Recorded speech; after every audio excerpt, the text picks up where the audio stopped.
Kerja saya perlu guna komputer yang ada internet. Kadang-kadang saya terbabah tengok lamang lucuh. Warna pula ni. Boleh tahan wakaf baru ni. Bagaimanapun saya tak suka dan sangat menyesal dan bertaubat. Saya nak minta pendapat. Adakah cara terbaik amalan ayat-ayat zikir supaya saya tak terjerumus dan dapat menahan diri daripada maksiat ini? Dah tu dia boleh berhenti dah, bertaubat dah. Amalan apa lagi? Kita kena ingat dah. Tak? Kalau kita search internet, dia kadang-kadang dia ada benda-benda yang ngarut-ngarut. Adakah berdosa? Hak tu kita tak sengaja cari. Hak tu tak berdosa, tu tak susah hati hak tu.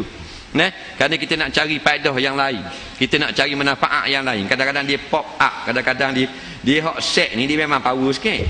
Kalau hak agama tu dia tak gok cetong, kalau lama wek hak pondok kau payah tak boleh ketubik. Tak enjin tak gua. Pasal enjin kita enjin bayar. Hak nu enjin lama lucu, setang duk tolak bawah. Faham tak? Dalam internet jadi laju semua dia. Jangan niat dan kena ingat nak bahawasanya tengok benda-benda gitu. Nak tengok lanjang dah benda boleh tengok bahan bodoh. Nabi kata dah kalau mu jalan, lepas tu mu tengok comel awet tengah jalan. Oh comel, ajabatka. Oh comel, putih, hidung macam, mata sabung. Menyebabkan kita jadi ajib, maknanya heran, terpukau. Tak? Baliklah kepada isterimu.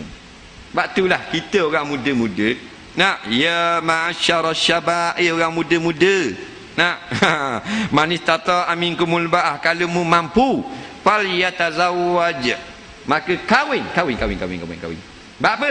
Allah cipta kita ni, bila sampai pada umur tertentu dia seronok benda gini. Betul tak? Haji, betul tak? Dulu masih budak-budak tak ada benda gini tak? Kalau main dengan budak puang, mu ayah kau main buah. Masa tu umur 6 tahun, ada perasaan itu? Ada. Tapi kalau 18-20 boleh main buah tak gitu? Tak jadi main buah dah. Papang rasa tu. Tak? Mesti ada perasaan tu. Tu ciptaan Allah. Zuyyina linnah. Allah zihiyah dalam dada kita. Sebab itulah kita ingat. Anda tengok gambar orang putih lanjang ini.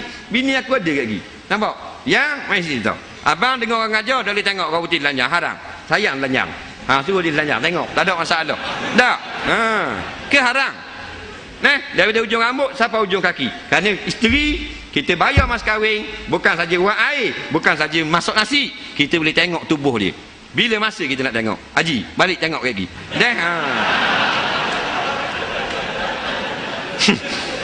Ada lagi? Ada tak apa kan? Soalan terakhir pasal 959 dah.